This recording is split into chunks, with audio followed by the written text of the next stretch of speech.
ဒါနေပြည်တော်မကလို့ဘယ်နေရာမေမြို့ဘာညာကြိုက်တဲ့နေရာကိုပြောအဲ့ထောက်ခံတဲ့လူတို့ကဒီမဲကညက်လားမညက်လားဆိုတာကဘာတိပါရှင်းရှင်းလင်းလင်းသိနိုင်ပါရဲ့နဲ့မဲခိုးပါတယ်လို့ဆွတ်ဆွဲပြီးတော့စရင်လိန်စရင်ညာနဲ့လောက်တာကိုတို့ပြန်ကြားရအတီးဆုံးနော်ဘာလို့ရမလဲဆိုတာဟိုမဆိုင်တဲ့စကားတွေနည်းနည်းပြန်ပြောမယ်ဆိုရင်ကိုတို့2020 MRTV ကိုစရောက်တဲ့အချိန်မှာကို့မှာတိုက်ပုံအဖြူနဲ့နှစ်ထည်ပဲပါတယ်ဟိုသတင်းကြေညာတော့မှာဒါပေမဲ့အဖြူအနဲ့ရကိုကပွဲတက်ဝက်စုံတိုက်ပုံအဝါနုနုလေးရှိတယ်အဖြူကဘန်းလို့ဒါတော့ကင်မရာသမားတွေသိတယ်အနက်ကဒီဘယ်လိုပြောအမင်္ဂလာအယောင်လို့သတ်မှတ်ကြတယ်အနက်မို့ရအောင်အဖြူမို့ရအောင်ကျွန်တော်မှအဝါလေးတစ်ထည်ရှိသေးတော့အဝါကန့်တက်လုံးဝမို့ရအောင်ပင်နီတို့အဝါတို့အမေစုအယောင်လို့သတ်မှတ်ပြီးတော့အဝါအနီလုံးဝမို့ရအောင်ဆိုတော့နည်းနည်းအံ့ဩသွားတယ်အာမေရိတ်ဖြစ်သွားတယ်ဝေါဟာဘလိုကြီးလဲပေါ့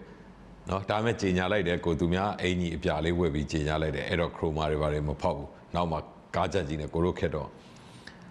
အဲ့လေကိုကနေပြီးတော့ဘယ်စကားတွေမပြောရဘူးဘယ်အယုတ်တွေမပါရဘူး NLD ဆိုတဲ့အလံတွေမပါရဘူးဘာအောင်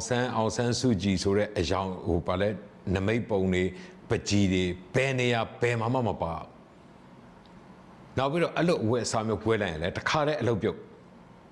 အဲ့လိုမျိုးတကယ်ကိုအခုကိုတို့က social punishment လုပ်တယ်ဆိုတာလူထုအားနဲ့လုပ်တာသူတို့လုပ်တယ်ဆိုတာ state sponsor နဲ့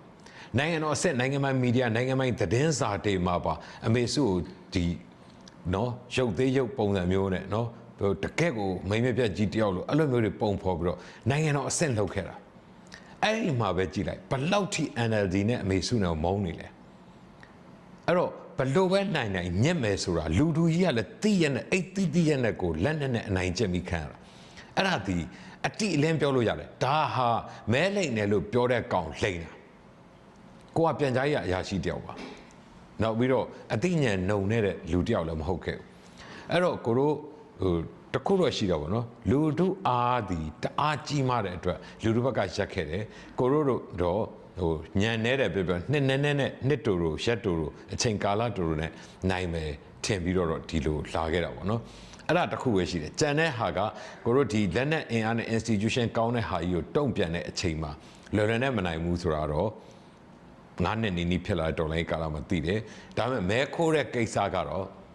နော်မဲလိန်တဲ့ကိစ္စသူတို့ပြောတဲ့အရာကတော့လုံးဝအမှားဆိုတာအတိအလင်းပြောလို့ရတယ်တခိုးလူဟစ်တဲ့ဟာကိုတော့အများကြီးရှင်းပြကြမလို့နော်ဒီကိုတို့ငငယ်တော့ဟိုဟာတွေကအခု gender အရာမပြောရဘူးလို့ဘာလို့ဆိုလို့ကိုတို့မပြောတာနော်ငငယ်တော့သုံးတဲ့စကားလို့စကားကြမ်းတွေသုံးလိုက်လို့ရတယ်အဓိကကဒီလိုမတရားကဘာတိခေါင်းဆောင်ကဘာတိအရာတစ်ခုကိုအာနာသိမ့်ပြီးတော့လှုပ်လိုက်တဲ့ဟာဒီအမှားလားအမှန်လားလူတိုင်းသိတာကိုကအဲ့ဒါကိုစီကပတ်ကုန်းအထောက်အထားဥပမာရတဲ့ရှင်းပြကြမလို့ဘူးထင်ပါတယ်နော်တခိုးလူဟစ်တဲ့ကိစ္စကိုမှားလားမှန်လားဆိုပြည်သူလူထုအသိဆုံးပါနော်ဒီကောင်းရဲ့ရွေးကောက်ပွဲက fair ဖြစ်မလားမဖြစ်ဘူးလားအဲ့ဒါထုတ်ပြောစရာမလိုအောင်ပြည့်စုံပြီးသားလူထုလက်ခံပြီးသားပါပုံမှန်တိုင်းကလူကိုခွေးကြိုက်တယ်ပေါ့နော်ကိုတို့ကဟိုမေခွန်းရှိလာလို့သာဖြေနေရတယ်ဒီကောင်းနေအကြောင်းပါလာနှုတ်ထဲကထုတ်ဖို့တော့တနှယွန်းလာဆက်စုပ်တာနော်သူအဲ့ဒါကြောင့်ကိုသူ့ပုံမဖြစ်မနေတင်ဖို့လေးပါရှိလိုက်ကိုဖြတ်ပလိုက်တယ်သူနဲ့တကွကိုတို့နေခဲ့ဘူးပါလေသူတို့အဘခေါ်ခဲ့ဘူးတယ်အမခေါ်ခဲ့ဘူးတယ်နှစ်20လေကိုတို့စစ်ကြုံအောင်မှာအလုပ်လုပ်ခဲ့ကြတာတကယ်မသိလို့မဟုတ်ဘူးမလွန်ဆန်နိုင်လို့ခေါင်းဆောင်ဘသူမရှိဘူးကိုတို့လည်းမစွမ်းဆောင်နိုင်ဘူးဆိုတဲ့ဟာတွေနဲ့ကိုတို့နှစ်20လုံးနေခဲ့ရတယ်တချို့အရာတွေလည်းအသားကျတယ်လို့ပဲနေရာလူတာတွေတောင်ရှိတယ်เนาะကိုတို့ဖားရပြီးလူတာရှိတယ်ဒါပေမဲ့ဒီဟာကို2015ကျော်လာပြီးတော့ကိုတို့လွတ်မြောက်ခြင်းရဲ့အရာတာနဲ့เนาะရဲချင်းရမယ်เนาะအကြောက်တရားကိုလွန်မြောက်မယ်ဆိုတဲ့အရာတွေကနဖူးတွေဒူးတွေเนาะကိုယ်တိုင်နားနဲ့ဆက်ကြားတဲ့အခမ်းအနားတွေတက်ရတဲ့အမေနဲ့အတူသွားတဲ့ခီးတွေအဲ့ဒါတွေတီးပြီးလာတဲ့အချိန်မှာကိုတို့စိတ်တွေကပြောင်းလာတယ်မွေးလာတော့ဥပမာမွေးလို့ဟုတ်ပါလေပေါက်ဖက်လေးလို့မွေးလာပဲမဲ့ကြီးလာတော့ဟိုလိပ်ပြာလေးဖြစ်သွားသလိုကိုတို့မျိုးဗီဇတွေအတိုင်းပဲပြောင်းလာတယ်အတောင်ပံတွေထွက်လာတယ်2015မှာ လူလားမြောက်ပြီးအတောင်ပံတွေထွက်လာတဲ့အချိန်2020ရောက်တဲ့အချိန်မှာကိုတို့ထပ်ပြန်တန်းခြင်းဒီတဲ့မြင့်တဲ့အရာတစ်ခုကိုတို့ပြောင်းလဲခြင်းတော့ဖြစ်တဲ့အချိန်မှာအာနာကောက်သိမ့်လိုက်တာရုပ်မာတာလူမဆန်တာအဲ့တက်ပြောကြဘာမှမရှိဘူးကြီးလေသူတို့ကိုအထောက်ထားတို့ဥပမာရတို့ ਨੇ ပြန်ပြောတဲ့ပညာရှင်တွေကိုလည်းလေးစားပါတယ်ကိုတို့ကတော့ခက်ရိုင်းပဲလေသိလားတော်လိုင်းရေးလှုပ်တယ်ဆိုတဲ့ထဲမှာကိုတို့စိတ်သက်တွေကိုပြင်းထန်စွာပေါက်ကွဲပြီးတော့ကိုတို့ရှိသမျှပညာဉာဏ်တွေ emotion အကုန်လုံးပုံအောပြီးတော့ကိုတို့တော်လိုင်းရေးလှုပ်တယ်အထူးဖြင့်လက်နက်ကင်တော်လိုင်းရေးပေါ့အဲ့ဒါကိုထောက်ခံတယ်အားပေးတယ်လှုပ်လာပြီးတဲ့အခါမှာတော့ကိုတို့အထောက်ထားတွေစကားများတွေအခုဟာတောင်တော်တော်များနေပါပြီ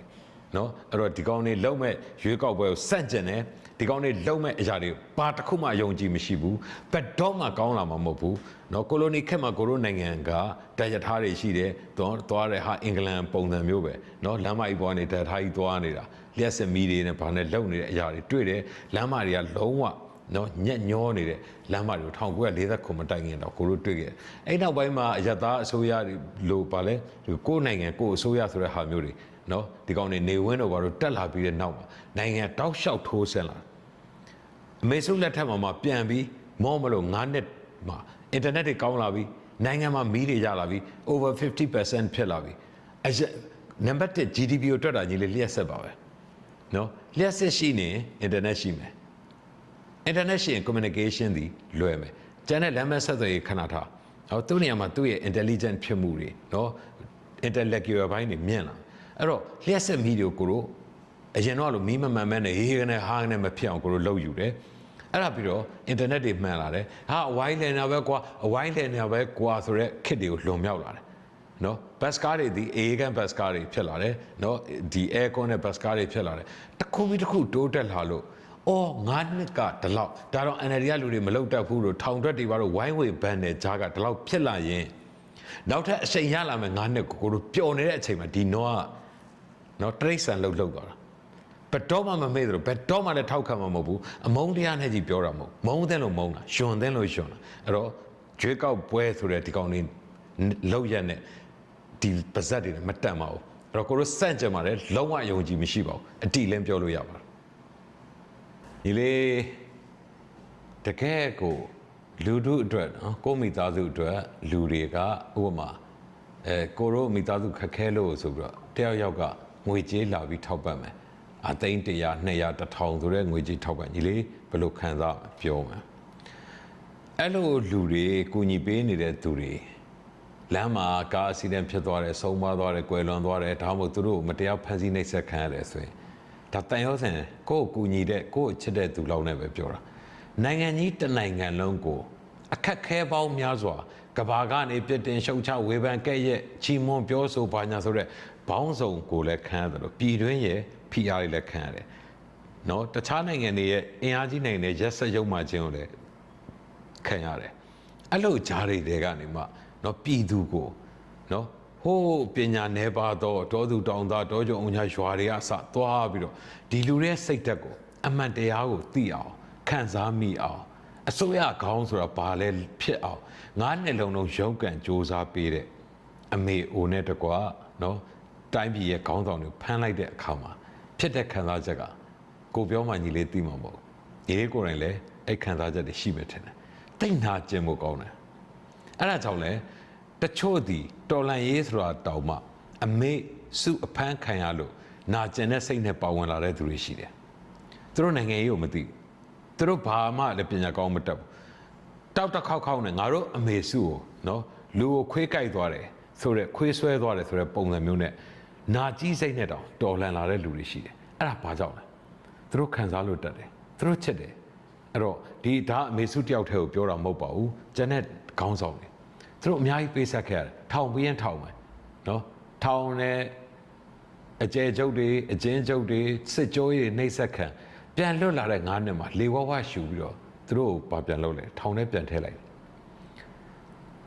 ဒီစစ်အာဏာရှင်ဆိုတဲ့ဇဲကတိတ်ရုပ်မာတယ်တိတ်အောက်တန်းကြတယ်အဲ့ဒါကြောင့်လဲကိုတို့ဒီအဆုံးသတ်တိုက်ပွဲလို့ပြောပြီးတော်လှန်ခဲ့ကြတာဖြစ်တယ်အဲ့ဒါကြောင့်ပြည်သူတွေကိုဒီရွေးကောက်ပွဲနဲ့ပတ်သက်ရင်လည်းပြောချင်တာကနည်းနည်းတောင်းခံပေးပါဒီစနစ်ကြီးကိုရိုက်ချိုးဖျက်ဆီးတဲ့အခါမှာကြမ်းတမ်းနဲ့ခက်ခဲတဲ့လက်တွေခြေတွေမျက်လုံးတွေအသက်တွေသွေးတွေပေးရတယ်အဲ့ဒီအခါမှာစိတ်ဓာတ်ကြခြင်းဆိုတာဖြစ်တတ်တယ် အနားယူပါဆက်လုပ်ပါနော်ကျွန်တော်တို့ဒီစစ်ခွေးလှုပ်တဲ့ဘဲအရာကိုမစိုးတွန်းလှန်ဖြိုဖျက်ဖို့ကြိုးစားပါနှုတ်မို့ဆိုရင်ကျွန်တော်တို့ရှေ့ဟာခြေတွေလက်တွေအသက်တွေအင်္ဂါတွေသွေးတွေနော်ယာရုစီစိန်မိဘဘာညာခွဲခွာခြင်းတွေပေးသွားတယ်ကျွန်တော်တို့ရဲ့ရဲဘော်ရဲဘက်တွေကိုအားနာပေးပါနော်ကျွန်တော်တို့အဆုံးထိနိုင်အောင်နော်တိုက်ပွဲဝင်ပေးဖို့နော်ဆန္ဒပြုကြပါခရီးပြုကြပါအဲ့ဒါလေးကိုလည်းကြားရတဲ့တိုက်တွန်းပြရစီကို MRTV မှာလောက်ခဲ့တဲ့အတွေ့